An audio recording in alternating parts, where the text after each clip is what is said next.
ভারত ৭০০ কোটি ডলারেরও বেশি গাড়ির যন্ত্রাংশ রপ্তানি করে। ট্রাম্পের শুল্ক বৃদ্ধির ঘোষণায় এই রপ্তানি মার খাওয়ার শঙ্কা।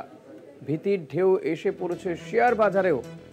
অটোমোবাইল ক্ষেত্রে বড় কোম্পানিগুলির যে শেয়ার মূল্য সেটা পড়ে গিয়েছে বৃহস্পতিবার।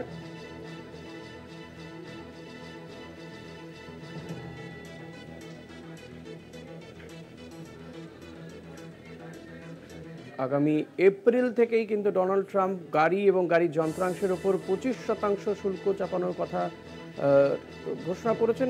আর এতে কিন্তু ইতিমধ্যেই ভারতীয় যে গাড়ি বাজার, যে অর্থনীতি, তাতে প্রভাব পড়তে শুরু হয়েছে।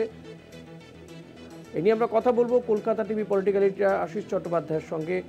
আশিসদা, ট্রাম্পের এই ঘোষণার পরেই তো ইতিমধ্যেই ভারতীয় বাজারে, শেয়ার বাজারে, অর্থনীতিতে প্রভাব পড়তে শুরু করে দিল।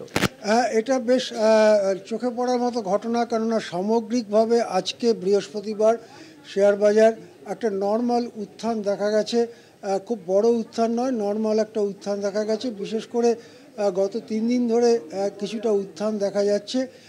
এইরকম একটা উত্থানের প্রেক্ষাপটে গাড়ি কোম্পানিগুলোর ফলাফলের দিকে যদি তাকাই তাহলেই বোঝা যাবে যে একটা সেক্টর ওয়াইজ ধাক্কা, গাড়ি অটোমোবাইল ক্ষেত্রে ধাক্কাটা একদম স্পষ্ট হয়ে দেখা দিচ্ছে।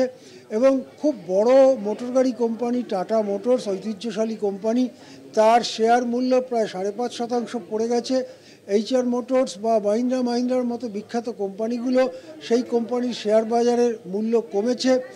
যেখানে সাধারণভাবে শেয়ার বাজারের সেন্টিমেন্টটা হচ্ছে সামান্য একটু উঠতির দিকে, সেখানে একটা বিখ্যাত মোটর গাড়ি কোম্পানির শেয়ার 5.5% পড়ে যাচ্ছে। টাটাদের ক্ষেত্রে যেটা হয়েছে, টাটা মোটরসের ক্ষেত্রে, এটা বেশ লক্ষণীয়।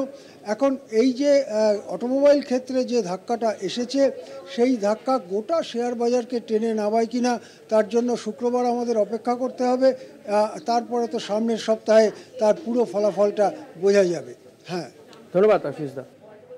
কথা বলছিলাম Kolkata TV political editor Ashis চট্টোপাধ্যায়ের সঙ্গে।